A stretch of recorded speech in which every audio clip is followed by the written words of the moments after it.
जो जितना अधिक नाम जप करेगा उसे उतनी ही अधिक भागवतिक शक्ति प्राप्त होगी। जितनी अधिक भागवतिक शक्ति प्राप्त होगी उतने अधिक निर्विकार होते जाओगे। बहुत पॉइंट की बात है।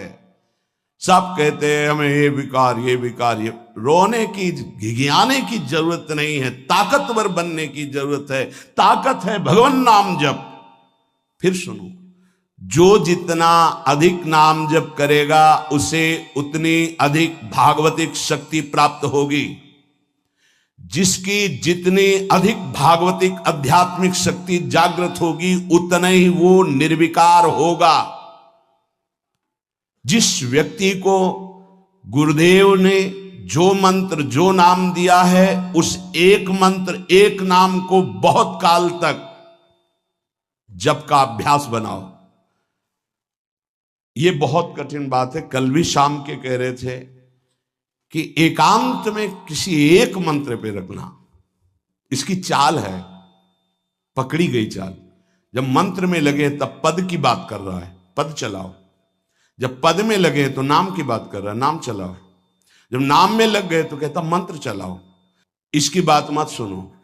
एक जगह पकड़ लिया, अब नाम चल पड़ा।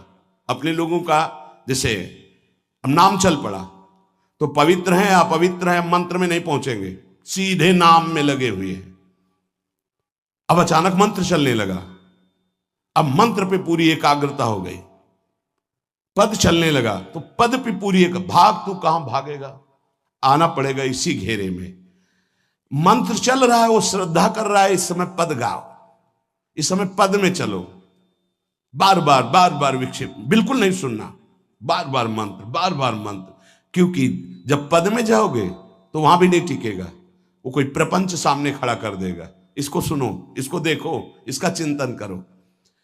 माला ले लिए, चलो पार्क में टहल के गली में टहलते, बालकनी में खड़े हो जाते हैं, पूरी एकाग्रता रहेगी। हाँ, फंसाएगा किसी चित्र में, चिंतन में फंसाएगा। बहुत साधक को सावधानी की जरूरत है। जिस उपासक को जो मंत्र जो नाम मिला है, एक नाम एक मंत्र बहुत समय तक उसे चलाने का अभ्यास कीजिए। ये बहुत छलिया है मन। ये तो मंत्र तो इतना जप ही लिए हो ना, अब राधा नाम जपते हैं। हाँ, बात तो सही तुम्हारी। तो चलो राधा राधा राधा राधा राधा शुरू किया, अब वो और जगह ले जाएगा। इसका मतलब इसकी सलाह सत से सत, पहले सत से सत और फिर सत से असत में ले जाएगी। इसका मतलब जहां में लग गए वहां में लगना चाहिए, इसकी सलाह नहीं माननी चाहिए। ये बहुत सलाहें देता है, सलाह देना इसकी स्वभाव प्रवृत्ति संकल्प विकल्प, इसी को रोकना है। उपासक पकड़ पाओ तो बहुत लाभ प्राप्त होगा। सब इस समय हमें ये नहीं देखना कि मानसिक से कितना लाभ है, उपांशु से कितना, ये सब बातें मत देखो। अरे वाचिक से 10 गुना उपांशु, उपांशु से 100 गुना मानसिक, ये गुना उना हमें नहीं चाहिए। इस समय हमें भगवदाकार वृत्ति करनी है। हमें कोई लाभ हो हानि हो, गुना से मतलब नहीं। वहां जपने से इतना लाभ, वहां जपने, हमारा केवल लक्ष्य है प्रभु का स्मरण। पकड़ो बात। अब वो अगर मानसिक नहीं हो रहा तो उपांशु आते हैं, उपांशु नहीं हो रहा तो हम वाचिक आते हैं, वाचिक नहीं हो तो हम कीर्तन करते हैं। छोड़ेंगे नहीं तुम्हें, बख्शेंगे नहीं। अनन्य चेता सततम, हमें सतत अनन्य चित्त को अपने आराध्य देव में जोड़ना है। जिस उपासक में भोगों की त्याग वृत्ति अधिक है वो बहुत जल्दी सिद्ध होता है। पकड़ो, जो पुरुषार्थ तो करता है पर साथ में भोगों को भी भोगता है, उसकी आसक्ति भजन में नहीं हो पाती, वो आगे नहीं बढ़ पाएगा जब तक वो अपनी वृत्ति को सुधारेगा नहीं।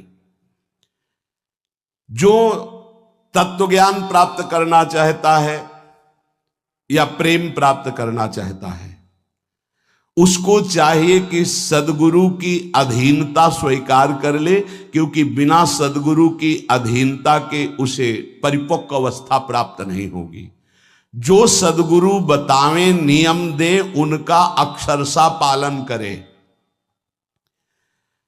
जब सदगुरु की कृपा से अधिक जप होने लगता है तो शरीर के परमाणु नामाकार मंत्राकार हो जाते हैं। जैसे आपको सत्संग में याद हो बताया कि पूज्य बाबा श्रीधर जी के जब चरण चापने 8 बजे रात्रि के जाते थे तो चरण स्पर्श करते ही ऐसा लगता मशीन फिट हो गई हृदय में, मंत्र ऐसे चलने लगता। तो अधिक समय बाबा की समीपता में बिताने की कोशिश करते, पर वो जब एकदम भाव में डूब जाते तो अपने लोग छोड़ के चल देते थे, विक्षेप न पहुंचे उनको। बड़ी उत्तम अवस्था पूज्य बाबा की, बड़ी उत्तम अवस्था।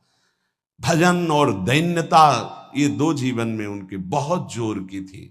कहीं कोई किसी भी तरह का अभिमान नहीं, दैन्यता की मूर्ति। और भजन के तो इतने भूखे कि रात दिन करने पर जो वैष्णव जाए उससे यही भिक्षा मांगते थे, राधा रानी से प्रार्थना कर दो कि थोड़ा भजन बन जाए। यहां थोड़ा भी भजन नहीं बनता और हम कहते हैं भजनानंदी, और वो भजनानंदी और वो कह रहे हैं कि थोड़ा भजन बन जाए। क्या भजन से प्रीति है उनकी। अधिक जप करने से शरीर के परमाणु मंत्राकार नामाकार हो जाते हैं। बड़ा प्रभाव है महापुरुषों के स्पर्श का। जीवन भर के लिए बात समझ में आ गई कि महापुरुषों का शरीर पांच भौतिक नहीं होता, वो दिखाई देता है। भजन और लीला चिंतन के प्रभाव से दिव्य लीला में हो जाता है। अधिक जप करने से शरीर के परमाणु मंत्राकार हो जाते हैं, नामाकार हो जाते हैं। सच्ची हम जीते ही उनकी चरण रज से, उच्छिष्टामृत से, उनकी करुणा कृपा से ही हमारा जीवन है, चाहे परमार्थ में चाहे स्वार्थ में, गुरुदेव की कृपा से ही। जो नाम है इसमें सूचि असुचि, पवित्रता पवित्रता, समय कुसमय, स्थान कुस्थान, इसका कोई विचार नहीं। लेकिन मंत्र में इसका विचार। मंत्र नहीं चला सकते कि शौचालय में बैठे मंत्र जप रहे हो, या आप लघु शंका करते हुए मंत्र जप रहे हो, या आप शौचालय लघु शंका से निवृत्त होकर पवित्र नहीं हुए, वही कपड़े जो शौच में वही नहीं, ऐसे नहीं, फिर आपकी बुद्धि विकारग्रस्त हो जाएगी। ये महापुरुषों के निर्णय है। जो नाम जप करता है, भगवान नाम कीर्तन करता है, तो उसमें निश्चित भाव जागरण होता है। पर हमारी प्रार्थना है, निवेदन है, पूज्य बाबा कह रहे, असलियत में जब तक तुम्हारे अंदर कोई भाव तुम्हें बेशुद्ध न कर दे तब तक कोई नाटक मत करना। अरे बड़े भावुक हैं भाई, ऐसे से ऐसा रोना, चिल्लाना, बेसुरा बोलना, नाचना, गिर पड़ना, मूर्छित हो जाना, असलियत में ये सब भाव आते हैं जब अधिक नाम जप, नाम कीर्तन, तो ये सब जागृत होता है। अगर ईमानदारी से जागृत नहीं है तो कोई इस भाव का नाटक न करे। बाबा कह रहे, नहीं तो दम्भ रोग लग जाएगा आपके भजन में और वो आपको पतित कर देगा। अत्यंत बड़े हुए भाव के आवेश में जब आपको स्मृति ना रहे तो दूसरी बात नहीं, आप कभी ऐसे भावों का प्रादुर्भाव दिखावा ना करें, नहीं तो दम्भ लग जाएगा।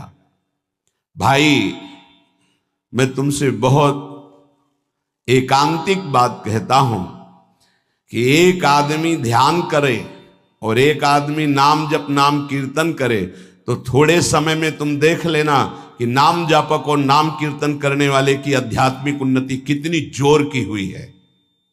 पूज्य बाबा साक्षात ब्रह्म है। इन्हीं की कृपा प्रसाद से पूज्य पंडित गया प्रसाद जी महाराज ब्रजमंडल के सिद्ध महापुरुष, इन्हीं को गुरुदेव के रूप में वर्ण करके ऐसी उच्च अवस्था प्राप्त की थी कि गीता वाटिका से भाई जी और राधा बाबा परम प्यार दुलार आदर पूज्य पंडित गया प्रसाद जी का करते थे। देखो कलयुग को बहुत खराब बताया गया है, पूज्य बाबा कह रहे, युग है भी इसमें बहुत दोष, परंतु हम आपसे कहते हैं कि कलयुग बहुत महिमामय भी है। बड़े बड़े ऋषि मुनि देवता याचना करते हैं कि मुझे कलयुग में जन्म मिले। क्यों? क्योंकि केवल नाम जप और नाम कीर्तन से इसमें वो पद प्राप्त होता है जो बड़ी बड़ी तपस्या, यज्ञ, ध्यान, साधना से भी नहीं होता। ये बड़े अमृतमय वचन, इनको पकड़ो। सार बात नाम जप, नाम कीर्तन, गुण कीर्तन।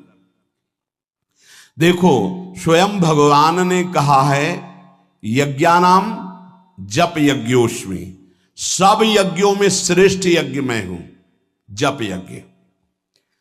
अब यज्ञ, अश्वमेध यज्ञ, राजसूय यज्ञ, बड़ी बड़ी यज्ञ जो चक्रवर्ती, सम्राट, महाबलशाली, पुण्यात्मा, राजर्षि करते थे, उन सब यज्ञों में श्रेष्ठ है जप यज्ञ। देखो, इस जप यज्ञ में ना तो शुद्ध घी की आवश्यकता है, इस जप यज्ञ में ना तो मंत्रवेत्ता ब्रह्म ऋषि की आवश्यकता है। यज्ञ में बड़ी जानकारी, बड़ी व्यवस्थाएं सुव्यवस्थित करने पर ही फल मिलता था। जैसे यज्ञ करता, कोई अंग भंग नहीं होना चाहिए, किसी भी अंग में किसी भी तरह की कोई कमी नहीं होनी चाहिए। अगर एक आंख काम नहीं करती तो तुम यज्ञ में सफलता प्राप्त नहीं कर सकते, बैठ नहीं सकते, यजमान नहीं बन सकते। कोई भी रोग, कुष्ठी रोग, विधुर, अविवाहित, कई तरह की शर्तें, फिर मंत्रवेत्ता ब्रह्म ऋषि का मिलना, फिर यज्ञ की सामग्री, फिर सम्यक रूप से निर्विघ्न यज्ञ हो जाए तब उसका फल, और वो भी स्वर्ग आदि अन्य लोग। सब यज्ञों में श्रेष्ठ ये जप यज्ञ है। इसे बालक भी कर सकता है, बूढ़ा भी कर सकता है, स्त्री भी कर सकता, कोई भी कर सकता है, बिना पढ़े लिखे कोई भी हो। राधा राधा जपने के लिए कौन सी विद्या पढ़ने का? ये पराविद्या है, ये आ गई तो सब विद्याएं जागृत हो जाएंगी। जो ब्रह्म विद्या, तत्व ज्ञान या प्रेम का रहस्य, ये सब जागृत हो। ये पराविद्या है राधा नाम। सबका अधिकार है नाम जप में। मैं अपना अनुभव कहता हूं, पूज्य पादुड़िया बाबा जी का अनुभव, केवल नाम जप और जितेंद्रियता से सब कुछ प्राप्त हो जाएगा। पूज्य भाई जी का मैं अपना प्रथम और अंतिम अनुभव कहता हूं कि एक नाम जप का तुम नियम लो, निर्वाह करेंगे भगवान, और तुम्हें निश्चित भगवत प्राप्ति होगी। भाई जी का अनुभव। पूज्य पाद उड़िया बाबा, मैं अपना अनुभव कहता हूं कि नाम जप और जितेंद्रियता से सब कुछ हो जाएगा। जितेंद्रियता बाद में बोली है, बहुत सही। नाम जप तुम करो, जितेंद्रियता नाम जप प्रदान करेगा। पीछे ध्यान दीजिए, अभी सत्संग में कहा गया, जो जितना अधिक नाम जप करेगा उसमें उतनी अधिक भागवतिक शक्ति आएगी। जिसमें जितनी अधिक भागवतिक शक्ति आएगी वो उतने निर्विकार होता जाएगा। समझ रहे? नाम जप और जितेंद्रियता से सब कुछ हो जाएगा। तत्व ज्ञान, प्रेम, ये कलयुगी जीवों की समझ में आने वाला नहीं। नाम जप करो, तत्व ज्ञान भी हो जाएगा, प्रेम भी प्राप्त हो जाएगा। क्योंकि नाम जप से बहुत जल्दी हृदय पवित्र होता है, और पवित्र हृदय में तत्व ज्ञान और प्रेम प्रकाशित होता है। सबसे कठिन चीज, सबसे कठिन साधना बाबा क्या है? नाम जप। बुद्धि को पावन करने वाला